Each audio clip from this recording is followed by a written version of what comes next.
काफी देर से आप लोग बैठे हुए हैं। आभार शब्द कई बार इस्तेमाल हो गया दोनों ओर से। तो आपका आभार इसलिए नहीं कि आपने हमको वोट दिया है, आपने हमको वोट देकर विधायक बनाया है, इसके लिए हम आपके आभारी नहीं हैं।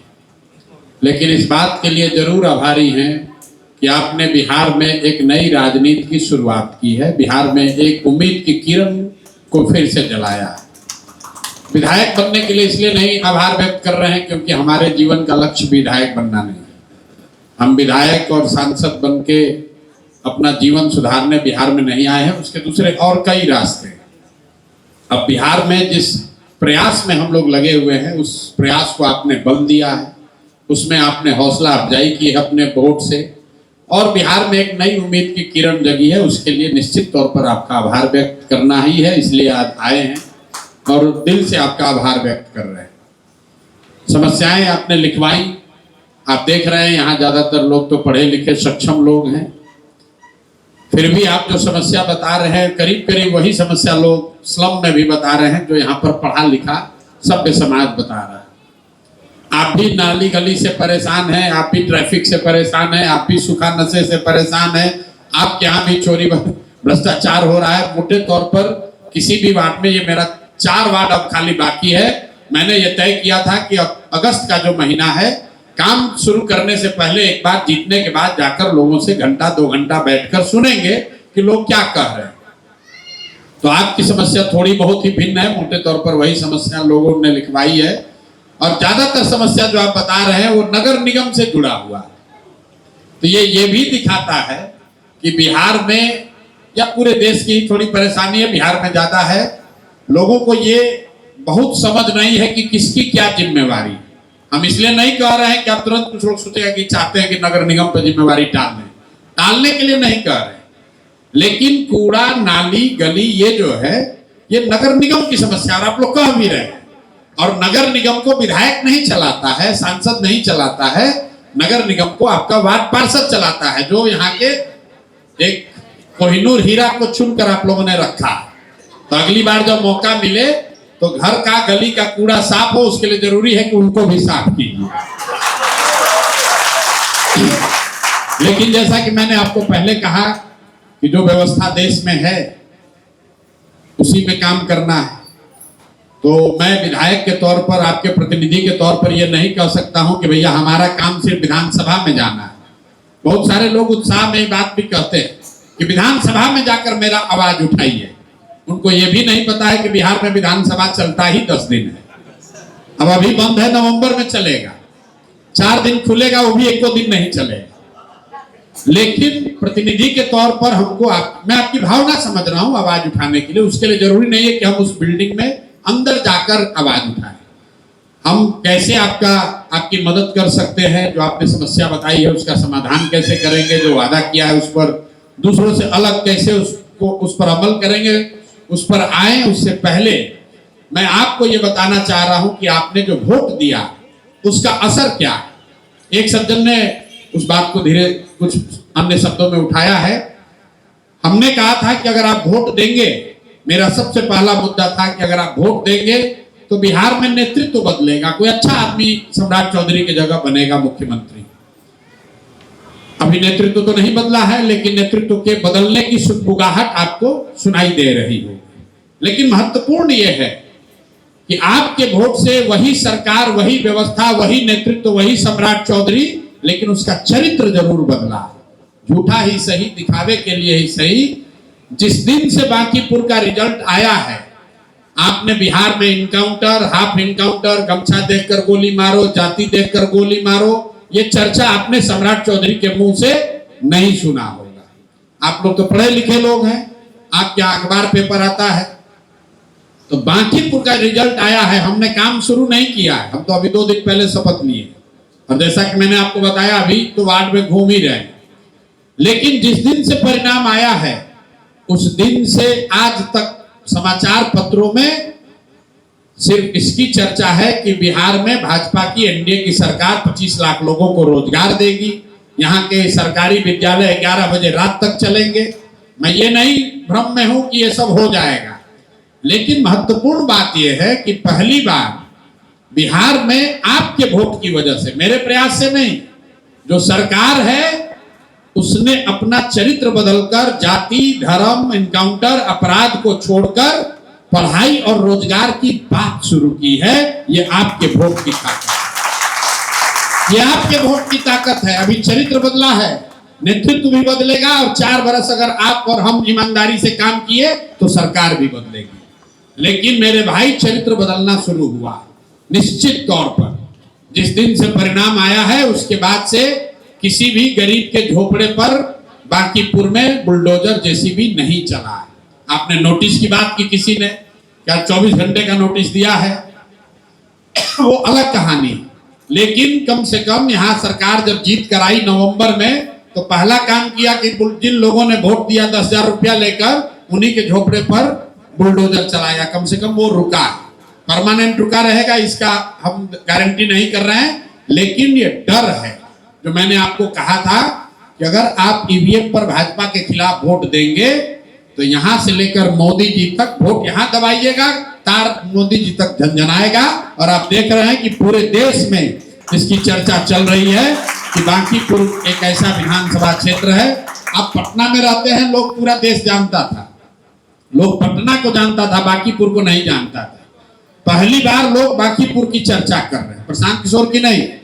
ये कौन सा जगह है जहां मोदी जी के बॉस को लोगों ने पटक दिया? ये कौन सा जगह है जहां जातीय गठबंधन टूटा है? ये कौन सा बिहार का इलाका है जहां लोग जाति, धर्म, पैसे, मुर्गा भात से ऊपर उठकर लोगों ने वोट किया? तो इसके लिए आपका आभार है, धन्यवाद है। इसका असर हो रहा है और आगे इसका उत्तरोत्तर और असर दिखेगा। अगर जिस भरोसे से आपने मुझे वोट दिया है, आपने अपना काम कर दिया, अब अगर उस भरोसे के मुताबिक मैं काम करूंगा तो आगे आपको बड़ा परिवर्तन दिखेगा। आपने जो समस्या लिखवाई है इस पर चर्चा करेंगे। अभी चूंकि मैंने आपको बताया करीब 20 बार हम ऑलरेडी घूम चुके हैं, तो कल ही हमने, आपने शायद कुछ लोगों ने समाचार में देखा होगा, डीजीपी के यहाँ हमने एक मीटिंग बुलवाई थी और वहां पर जितने यहाँ आला पदाधिकारी हैं, ADJ law and order, ADG traffic, SP traffic, SP जितने हैं, उनके साथ हम लोगों ने कल एक बैठक की है।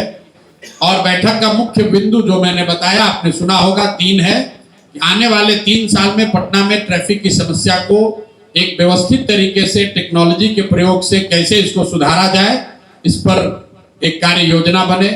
दूसरा, हम लोगों ने तय किया कि पुलिस और सिविल सोसाइटी जहां भी देश में है, हम अपनी मदद से उसको ले आए ताकि सूखा नशा करने वाले जो रोड पर रहने वाले स्ट्रीट चिल्ड्रन हैं, उनके साथ मिलकर उसको थोड़ा कंट्रोल किया जा सके। और तीसरी बात, जो लोगों की यहाँ शिकायत है, जो ठेला, वेंडर, रिक्शा वाला, टेम्पू वाला, जिससे पुलिस वाले वसूली करते हैं, आप में भी किसी ने यहाँ बात उठाई है, उस वसूली को रोकने के लिए कल पहली बार डीजीपी ने आश्वस्त किया है कि आप हमको एरिया वाइज लिख कर दीजिए, निश्चित तौर पर वो वसूली रुकेगी। अगर नहीं रुकेगी तो जो भी थाना का इंचार्ज होगा उस पर कार्रवाई करेंगे। तो ये चर्चा शुरू हुई है, कल से नहीं सुधरेगा और कल से हमारे पास सुधारने का कोई मंत्र भी नहीं है। लेकिन जो मैंने आपको कहा था, पहली बार पटना में ट्रैफिक को लेकर और जो यहाँ स्ट्रक्चरल प्रॉब्लम है, चाहे बोरिंग रोड हो, ये जो फ्लाईओवर बनाने का तरीका है, पानी की बात है, जैसे आप अभी गंगा नमामि गंगे वाली बात बता रहे थे, जो जहां मिला वो उसे ही कर दिया। आपको जानकर आश्चर्य होगा कि उस मीटिंग में डीजीपी ने बताया कि हमारे पास रोड सेफ्टी का 1000 करोड़ रुपया पड़ा हुआ है जिसका उपयोग नहीं हो रहा है। ये पैसा कहां से आया है? जो आपको पुलिस वाला चार्ज करता है ट्रैफिक वायलेशन में, वो उसी सुप्रीम कोर्ट के आदेश से 1000 करोड़ का रोड सेफ्टी फंड पटना में है। सरकार को पता नहीं है, पुलिस वाले महकमा में भी कह रहे हैं कि हाँ है, तो इसका इस्तेमाल तो किया जा सकता है। उसी पैसे के इस्तेमाल से इस चीज को हम लोगों ने कल बनाने का प्लान किया है। अब देखिए अगले 2-3 महीनों में इसमें हम, कल चीफ सेक्रेटरी से बात हो रही है, इंटर डिपार्टमेंटल मीटिंग बुलाइए, क्योंकि इसमें ट्रांसपोर्ट डिपार्टमेंट भी है, पुलिस भी है और भी कई विभाग है, जिनको मिलाकर एक कार्य योजना बने कि आने वाले 2-3 साल में पटना के ट्रैफिक की स्थिति को बेहतर किया जा सके। सूखा नशा पर भी आपको काम होता हुआ दिखेगा। और जो मैं आपको बता रहा हूं कि जो वेंडर्स हैं, एक ये तो हो नहीं सकता है कि पुलिस वाला पैसा न ले उससे, लेकिन कोशिश होगी कि जो ऑर्गेनाइज्ड एरिया है, जहां पर पुलिस वाला, थाना वाला पैसा लेकर ठेला वेंडर को लगवा देता है सब्जी बेचवा रहा है, गलत काम करवा रहा है, तो उस पर रोक लगाने के लिए वार्ड वाइज एक रिपोर्ट हम लोग डीजीपी को दे रहे हैं। मैं सिर्फ ये आपको उदाहरण दे रहा हूं, कल ये मेरा काम का पहला दिन था। तो ऐसे हम लोग हर डिपार्टमेंट के साथ बैठकर काम करेंगे, सुधार होगा। तो सुधार के लिए 2047 तक मोदी जी के विजन के लिए वेट नहीं करना पड़ेगा। अगले 3 महीने में आपको कुछ ना कुछ सुधार दिखना शुरू होगा। जो समस्याएं आपने लिख कर दी हैं, कुछ 2, 4, 5, 10 दिन में एड्रेस होगा, कुछ शायद 1-2 महीना लग जाए, किसी में 6 महीना भी लग सकता है। लेकिन आपका अधिकार है, आप हमारे यहाँ या हमारे कार्यालय में, जो लड़के बोल रहे थे वो हमारे कार्यालय में 24 घंटा उपलब्ध हैं। आप उनसे जवाब पूछ सकते हैं कि भैया आपसे बात हुई थी, उस दिन प्रशांत जी आए थे, आप पर उस पर काम क्या हुआ। इसके अलावा हमने जो आपको 3 वादा किया था, पहला वादा किया था कि विधायक के तौर पर, प्रतिनिधि के तौर पर आप ये निश्चिंत हो जाइए कि हमसे जुड़े हुए किसी मामले में 1 पैसे का भी चोरी, भ्रष्टाचार, कमीशनखोरी नहीं होगी। तो ये आपको कैसे पता चलेगा कि चोरी बंद हो गई? तो चोरी बंद होने के लिए हमने जो अभी अपने लिए मापदंड तय किया है कि आप संभ्रांत लोग हैं, लेकिन बांकीपुर में जो सबसे गरीब लोग रहते हैं वहां सबसे बड़ी समस्या है राशन की और 1100 रुपया पेंशन की। तो हम लोगों ने तय किया है और मैंने जाकर वार्ड वाइज आश्वस्त किया है लोगों को कि बांकीपुर में अगले 3 महीने में छठ आते आते कोई ऐसा परिवार नहीं होगा जिसकी पात्रता है और उसको राशन कार्ड न मिले या राशन कार्ड बनाने के लिए 4 से 5 हजार रुपया घूस देना पड़े। किसी को 1 पैसा घूस नहीं देना पड़ेगा, सबको राशन कार्ड निश्चित मिल जाएगा। दूसरा जो मैंने लक्ष्य रखा है और जिसको मैंने रिपीट किया है कि बांकीपुर बिहार का पहला ऐसा विधानसभा होगा जहां राशन कार्ड पर पूरा 5 किलो अनाज मिलेगा। अभी विधायक एमपी जो चोरी करते हैं उसकी वजह से 3.5 किलो या 4 किलो अनाज ही मिलता है। तो एक चीज, आप शायद राशन लेने वाले नहीं हैं, लेकिन अगर आपके घर में, आपके इलाके में जो लोग भी राशन कार्ड से, क्योंकि आपको जानना चाहिए, अगर कई लोग लगता है हमको इससे क्या मतलब, मेरे भाई सरकार आपके टैक्स का 1 लाख करोड़ रुपया इस योजना पर खर्च करती है। केंद्र सरकार 1 लाख करोड़ रुपया आपके टैक्स का पैसा खर्च करती है ताकि गरीब के घर में चूल्हा जलता रहे, कोई भूखे न मरे। और उसमें से 20% पैसा सीधे विधायक और एमपी सब कमीशन ले लेता है। तो मैंने लक्ष्य रखा है कि अगले 3 महीने में हर हालत में जो सबसे गरीब लोग हैं बांकीपुर में, बहुत बड़ी संख्या है, जिनको राशन कार्ड बनाने के लिए 1 रुपया न लगे और जिनके पास राशन कार्ड है उनको 4 किलो नहीं 5 किलो अनाज मिले। ये परिवर्तन आपको दिखेगा। दूसरा बात जो हम लोगों ने तय किया है कि 60 वर्ष से ज्यादा उम्र के जो लोग, गरीब लोग हैं, बिहार सरकार की योजना है, पहले 400 रुपया देते थे, अभी उनको तय किया गया है 1100 रुपया देने का। वो पैसा नहीं मिल रहा है, या जिसका बनाता है उससे पैसा लेता है, 5000-7000 रुपये घूस लेता है।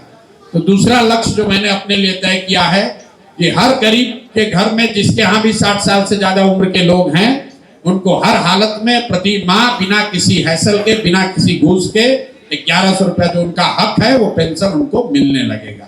तो ये 2 चीज आपको सीधा दिखेगा। नली गली में जो चोरी है वो ज्यादा नगर निगम की चोरी है, तो वो सीधे हमसे नहीं जुड़ा है, लेकिन उसमें भी चोरी रुकेगी। जो पदाधिकारी हैं यहाँ पर, उन लोगों की बैठक बुलाई जा रही है, उसमें आपको सुधार दिखेगा।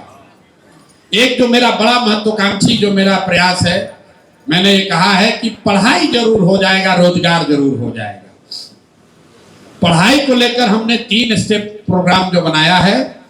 पहला, हमने जो अभी जीतने के बाद सर्वे किया तो ये पाया कि बांकीपुर में 62% परिवार, करीब करीब 60 से 62% परिवार ऐसे हैं जिनके बच्चे प्राइवेट स्कूल में पढ़ते हैं। और मध्यम वर्गीय अच्छे परिवार के लोगों की भी ये शिकायत है कि स्कूल के मालिक लोग भी बैठे हैं कि स्कूल वाले पैसा बहुत ले रहे हैं, पैसा ले रहे हैं। कुछ लोगों ने डोनेशन लेने की शिकायत की, लेकिन सबसे बड़ी शिकायत है कि हर साल वार्षिक डेवलपमेंट फीस के नाम पर जो स्कूल वाले 10,000, 15,000, 20-20 हजार रुपए तक ले रहे हैं, उसको लेकर लोग बहुत परेशान हैं। तो ये हमने तय किया है अपने लिए कि नवंबर दिसंबर आते आते बांकीपुर क्षेत्र में जितने भी प्राइवेट विद्यालय हैं उनके साथ बैठकर ये सुनिश्चित किया जाएगा कि अगले सत्र में, मतलब जनवरी से जो सत्र शुरू हो रहा है या मार्च से, आपके बच्चे जो प्राइवेट स्कूल में पढ़ रहे हैं, हर हालत में उनका स्कूल फीस और डेवलपमेंट फीस इस साल के मुकाबले कम कर दिया जाएगा। ये सुनिश्चित कराना मेरा काम है। उसके लिए चाहे जो करना पड़े, आपके बच्चों का फीस और स्कूल डेवलपमेंट एनुअल फीस जो लगता है, डोनेशन जो लोग ले रहे हैं, वो निश्चित तौर पर वो सस्ता हो जाएगा। अगले साल से अपने बच्चों को पढ़ाना आपको बांकीपुर के प्राइवेट स्कूल में आज के मुकाबले सस्ता होगा। इसके अलावा 40% ऐसे लोग परिवार हैं जिनके बच्चे सरकारी विद्यालय में पढ़ते हैं। तो सरकारी विद्यालयों को लेकर मैंने ये वादा किया था कि आने वाले एक साल में, मतलब अगले साल दशहरा तक, मोटे तौर पे अगले साल दशहरा तक बांकीपुर में जितने सरकारी विद्यालय हैं उनका असेसमेंट करके उनमें गुणात्मक सुधार नहीं, गुणात्मक सुधार अगर नहीं हुआ तो हमारी जिम्मेवारी है, जिनके भी बच्चे सरकारी स्कूल में पढ़ रहे हैं वो परिवार अपने बच्चों का एडमिशन प्राइवेट स्कूल में करा पाएंगे। उसके फीस की चिंता प्रशांत किशोर पर छोड़ दीजिए, अपने प्रतिनिधि पर छोड़ दीजिए। हर हालत में उनके बच्चों के पढ़ाई की व्यवस्था हो जाएगी। लक्ष्य यह है कि अगले साल तक बांकीपुर को बिहार का पहला विधानसभा बनाया जाए जहां कोई परिवार ऐसा ना हो जिसके बच्चे के पढ़ाई की व्यवस्था ना हो। ये निश्चित तौर पर अगले साल तक हम लोग अचीव कर लेंगे। एक बात, अभी बच्चा जी ने कहा कि जितना उम्मीद था उतना आपने वोट नहीं दिया। मैं ऐसा नहीं मानता हूं। मुझे ऐसा लगता है कि मुझे जितनी उम्मीद थी उससे ज्यादा आपने वोट दिया, इसलिए क्योंकि मैंने आपके लिए कोई काम नहीं किया, मैंने बांकीपुर में कोई प्रयास नहीं किया है। और आप में से ज्यादातर लोग हमको व्यक्तिगत तौर पर नहीं जानते। सब लोग मोबाइल पर ही देखा है, भाषण सुना है और एक विश्वास के आधार पर आपने वोट दे दिया। तो आपने हम पर भरोसा किया है, तो सूद के तौर पर हमने लौटने के बाद जो पहली घोषणा की है, जिसकी चर्चा मैंने चुनाव से पहले वादे के तौर पर नहीं किया था, मैंने नौकरी देने का वादा नहीं किया था, लेकिन अपने दोस्त मित्र जितने हमारे जानने वाले देश दुनिया में लोग हैं उनके साथ मिलकर हमने जो योजना बनाई है कि बांकीपुर में अगर आपके बच्चे पढ़ लिख कर बेरोजगार बैठे हैं तो आप उनका सीवी, उनका बायोडाटा हमको दे दीजिए। हर हालत में उनको उनकी योग्यता के अनुसार प्राइवेट नौकरी दिला दी जाएगी। ये देश में पहला ऐसा प्रयास है जहां एक विधानसभा के स्तर पर प्रतिनिधि के द्वारा ये वादा किया गया है कि कम से कम 10,000 परिवार से एक पढ़े लिखे बेरोजगारों को हम लोग जरूर नौकरी दिलवा देंगे। नौकरी सरकारी नहीं होगी क्योंकि सरकार भाजपा की है, प्राइवेट नौकरी होगी लेकिन योग्यता के अनुसार होगी। ऐसा नहीं है कि आपका लड़का कंप्यूटर इंजीनियर है और उसको हम SIS में कहेंगे कि जाके गार्ड हो जाओ। कुछ लोग ये भी यूट्यूब पे चला रहे हैं। भाजपा वाले लोग बेचारे बहुत परेशान हैं, कह रहे अरे भैया तो नौकरी का कंसल्टिंग कंपनी खोल दी है। किसी ने अच्छा जवाब दिया, कह रहे भाई तुम ही खोल दो, तुम ही कमीशन लेके नौकरी दिलवाओ, लेकिन दिलवाओ तो सही भाई।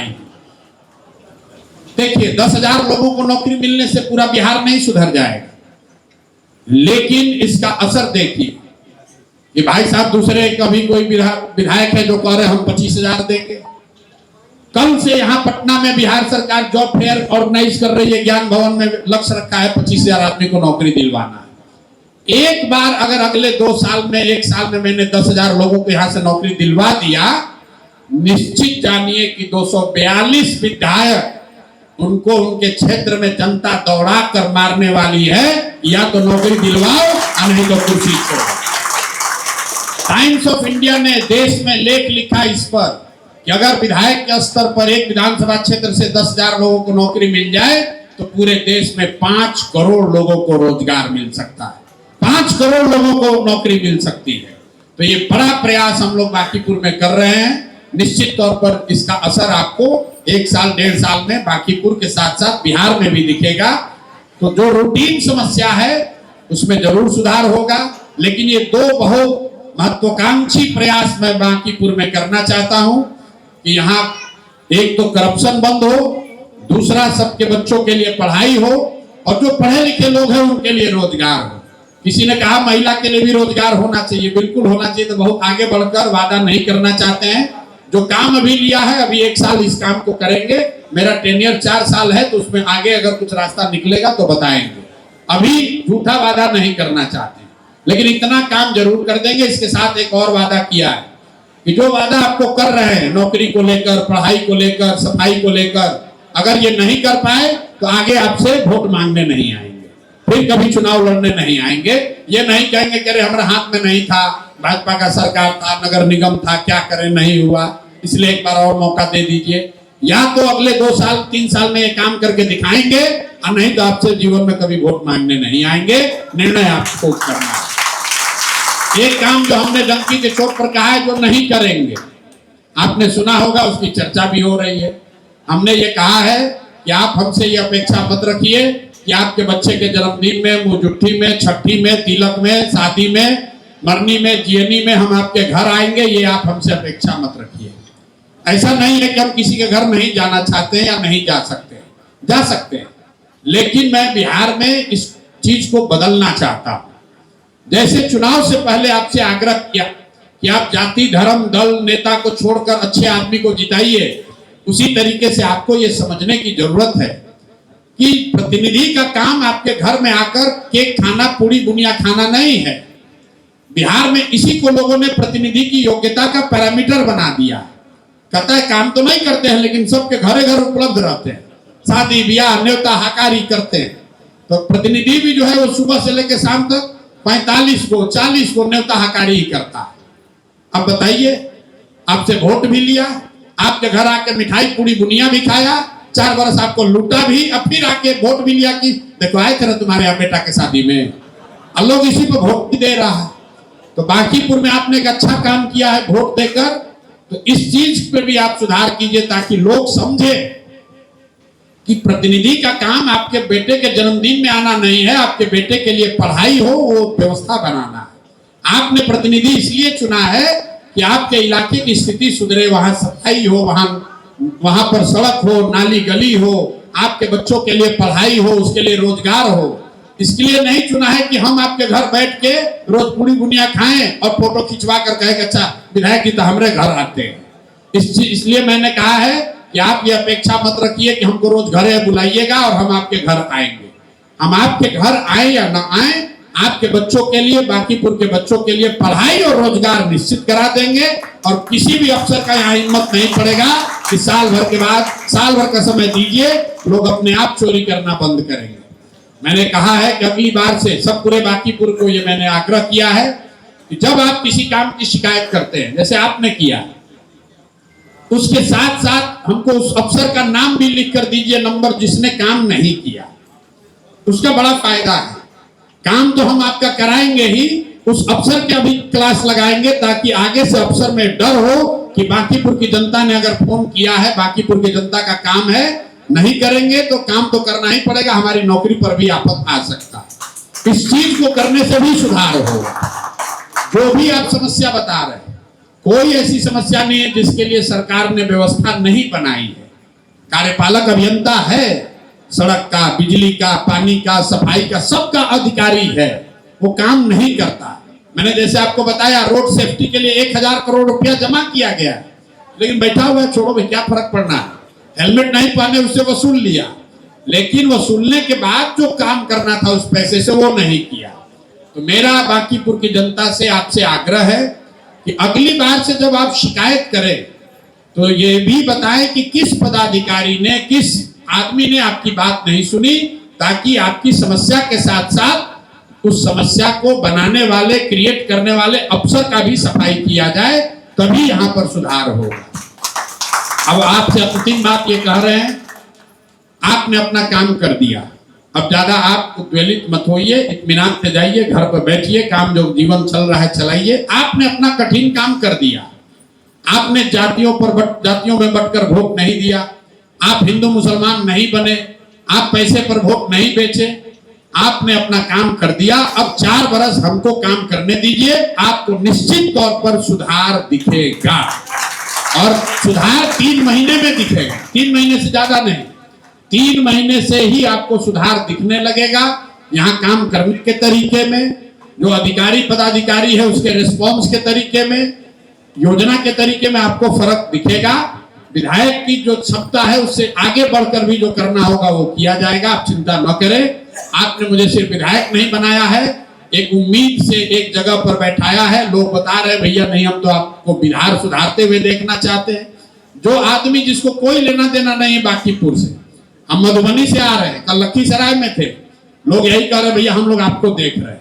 वो हमको नहीं देख रहा है, वो बांकीपुर में हम क्या कुछ कर पाते हैं इसको देख रहा है। तो ये बड़ी जिम्मेवारी आपने कंधे पर रखी है। मेरा विश्वास है कि आपके सहयोग से इसको हम लोग करेंगे, अच्छा ही होगा, आपको घबराने की जरूरत नहीं है। एक बार बोलिए जय बिहार। और अगली बार थोड़ा ज्यादा घर से निकलकर वोट दीजिए। हमारे खिलाफ भी वोट देना है, उसके लिए भी तो निकलना तो पड़ेगा। यहाँ एयर कॉलेज में वोट देने नहीं निकलते हैं लोग। 18 को 20 को बूथ है, 25% वोटिंग हुआ, तो वोट देने जरूर निकलिए, तभी सुधार होगा। बहुत बहुत धन्यवाद।